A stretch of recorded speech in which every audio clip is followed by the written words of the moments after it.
Я работаю школьным врачом уже 7 лет в городе Бишкек. Из них 2 года я сама исследовательскую работу проводила, каково положение медицинской службы в городе Бишкек и вообще в Кыргызстане. И за последние 5 лет я начала лоббировать перед Министерством здравоохранения и образования, что школьная медицина в Кыргызстане почти его нету вообще. Даже статус школьного врача моего, она в документе, в штате ЦСМ, его нет. Я сейчас там числюсь врачом детского сада, но работаю в школе, понимаете? И в 2012 году, когда я была внештатным специалистом по детским садам, школам города Бишкек, мы впервые в рамках города провели совместные исследования школ, медицинских кабинетов. И оказывается, только у 20 школ города Бишкек имели медицинские кабинеты со штатами. А остальные 94 школ, из них 74 школ не имело медицинских кабинетов, медицинских работников. И в 2014 году Управление образования мэрии города Бишкек совместно с Департаментом здравоохранения разработали межведомственный план совместной деятельности. И Управление образования приказом сделало так, чтобы во всех школах были медицинские кабинеты. А Центры семейной медицины горе пополам выделяли медицинских работников. Это как бы история, предыстория того, чего я над этим работала. Первое мое образование медицинское, я врач-педиатр, второе образование у меня юридическое. Когда я переехала с США сюда, в Бишкек, я никогда не думала, что школьная медицина в таком плачевном положении.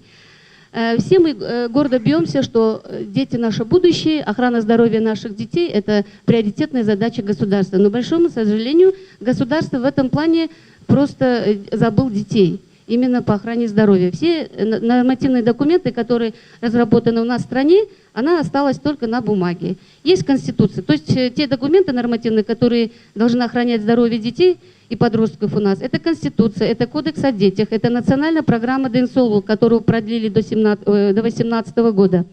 Это законы об образовании, о охране здоровья, об организациях здравоохранения, о медицинском страховании, о репродуктивных правах, о иммунопрофилактике. То есть нормативных документов достаточно, но ни один из них не выполняется на должном уровне, можно сказать, кроме иммунопрофилактики. И закона об ВИЧ-СПИД, наверное. Когда мы в 2012 году между Министерством образования и здравоохранения была создана рабочая группа по исследованию этой службы вообще у нас в Кыргызстане. И когда мы вдоль и поперек изучали, и мы поняли, что нету санпина, на основании чего мы должны оторваться и разрабатывать вот эти исполнительские документы. И мы этого санпина ждали ровно 2 года. В 2016 году, слава богу, 201 постановлением было постановление. Приложением 5 сказано: санитарно-эпидемиологические требования устройства, содержания, организации, режим работы в дошкольных детских садах. И приложением 6 для школ. Я когда изучала нормативные документы, то есть регулирующие документы между образованием и здравоохранением, это был разработан в 1993 году организация первичной медико-санитарной помощи детям в общеобразовательных школах. И с 1993 года по сей день этот документ не разработан. И вот последние 5 лет мы над этим работаем. Ни Минобраз, ни Минздрав над этим к какому-то итоге не пришел. Даже штатные единицы. Даже я поехала в Новосибирск, поехала в Казахстан, изучала статусные школы, простые школы и увидела, что там школьная медицина разрабатывает уже здоровьесберегающие технологии. А у нас даже нету именно те мероприятия, которые бы выявлять патологии и оказывать те или иные услуги. И когда я уже съездила в эти страны, увидела эти проблемы и посмотрела те документы, которые работают именно по охране здоровья детей.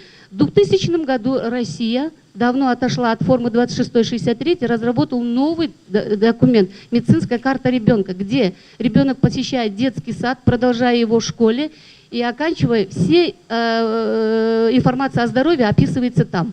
А у нас, наверное, многие родители знают форму 2663. Да, знаете же, правильно?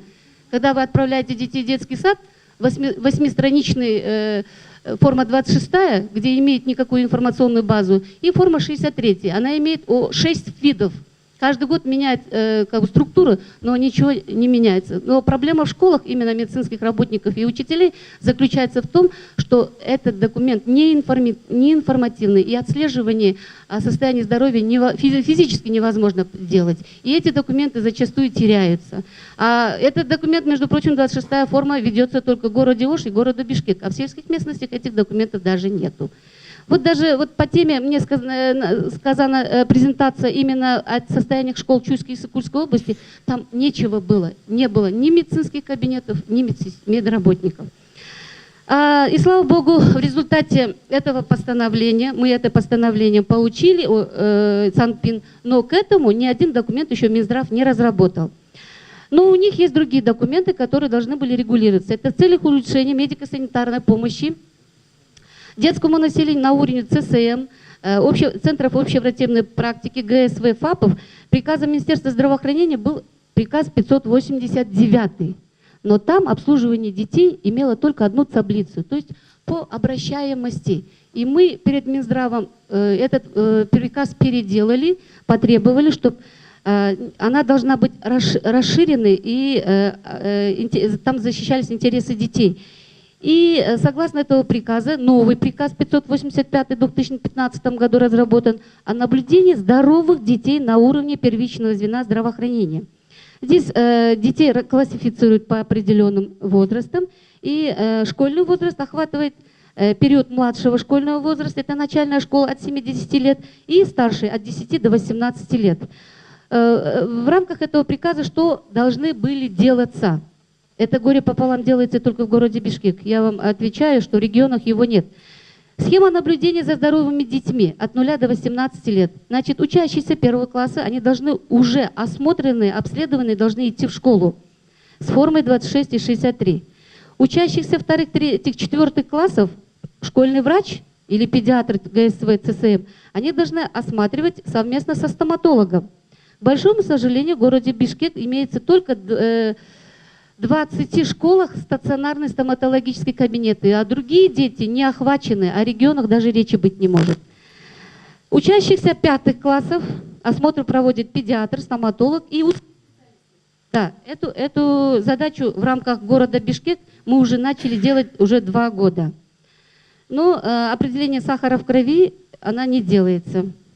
Учащихся с 6-7 классов это комплексно углубленный медицинский осмотр.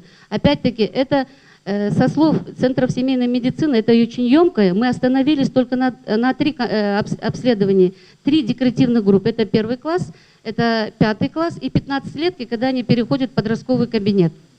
Или мальчики переходят в военкомат.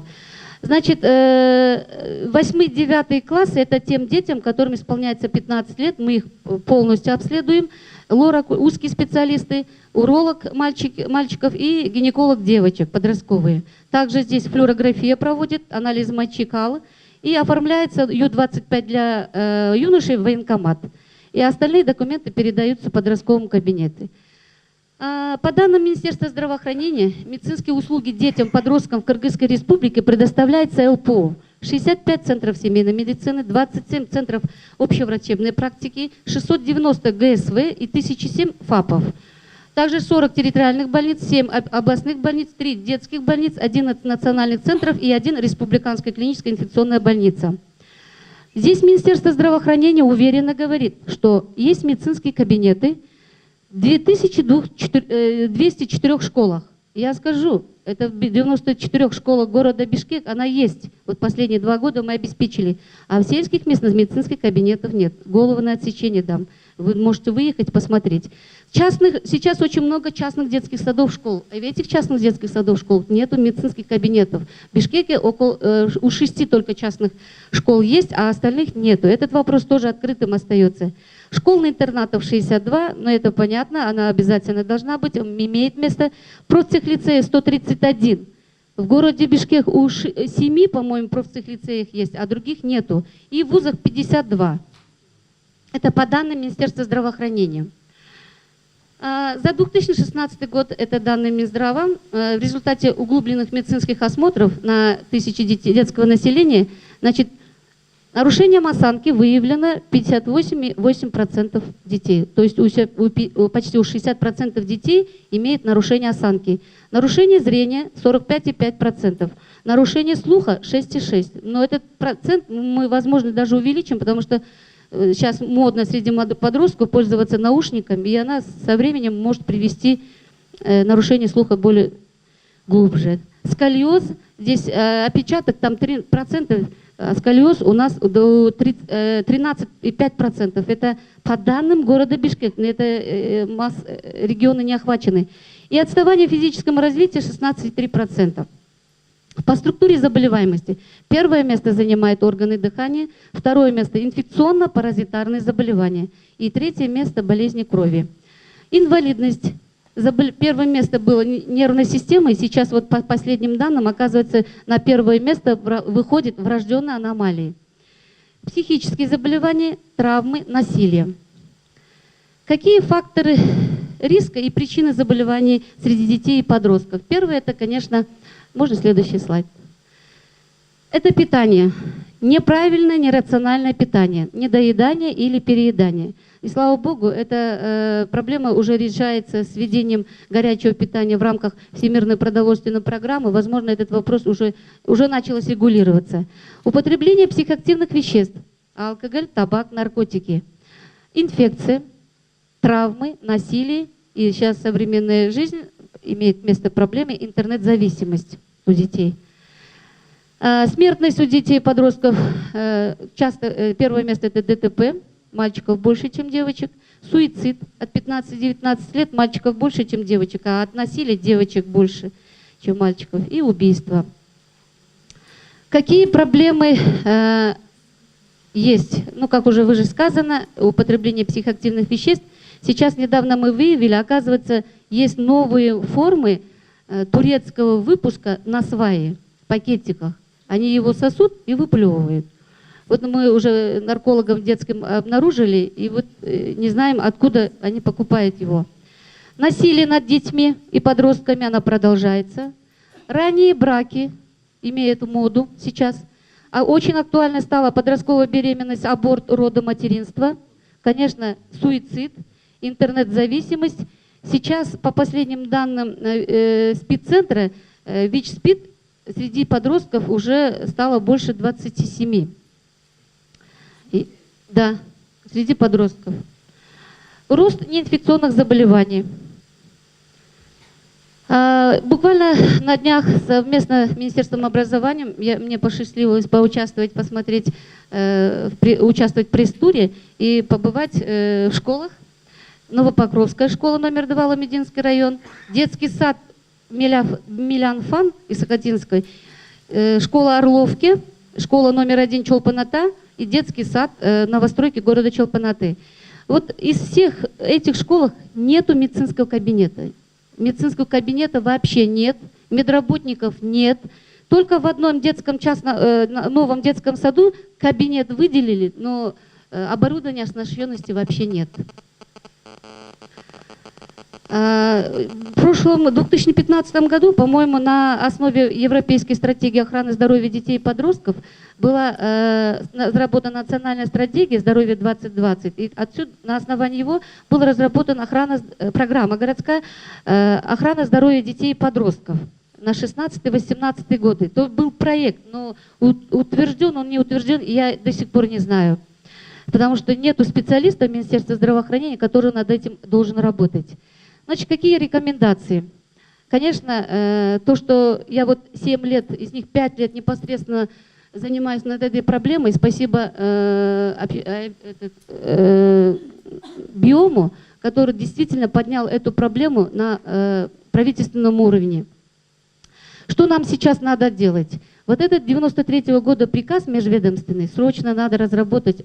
Я проект давала, то есть мы обсуждали, но он до сих пор Минздравом еще как бы не изучен. У них должна быть своя часть. Что должен делать Министерство образования? То есть школу, какие условия должны создаваться? И что должен делать Министерство здравоохранения? До сих пор этот проект лежит на столе Минобраза и Минздрава. Нерешенный. Штатные единицы.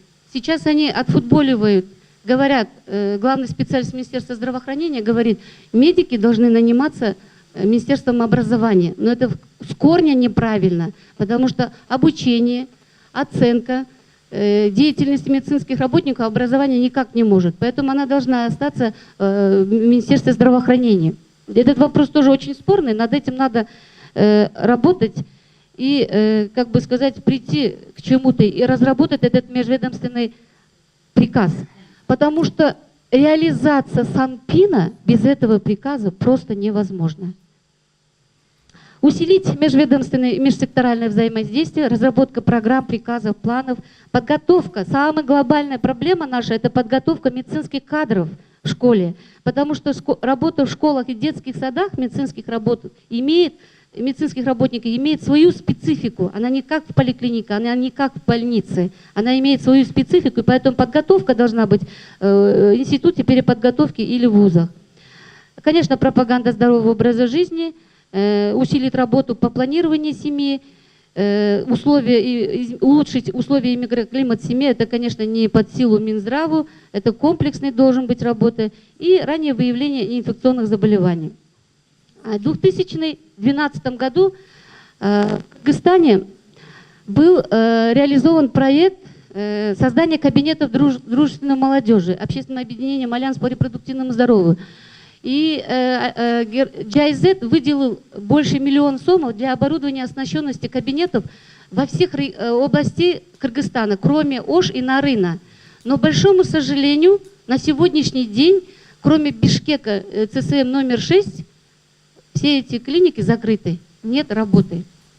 Эта клиника, она открыта для того, чтобы психология подростков, она специфична, для предоставления услуг дружественной молодежи в психологическом, медицинском, образовательном, по социальным вопросам. Для этого было открыто, но работа опять не идет.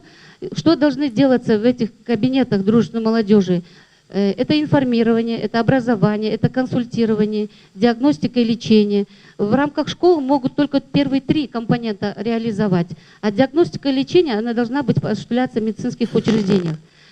И, конечно, есть очень хороший тренинг «Маршрут безопасности». Я недавно, когда мы мониторинг делали в рамках Октябрьского района, только в 5 школах этот инструмент имеет место, и эту работу ведется. А в других школах она не ведется. То есть отсутствует межведомственное взаимодействие. Республиканский центр укрепления здоровья разработал вот такое классное руководство. Это руководство, оно сейчас лежит на полках библиотеки во всех школах Кыргызстана. Ими не пользуются, не подготовлены. Разработка классных часов по здоровому образу жизни для учащихся от 6 по 11 класс. Прекрасный, отличный инструмент, но она, к большому сожалению, не пользуется им. Как? Знают, просто забыто это все.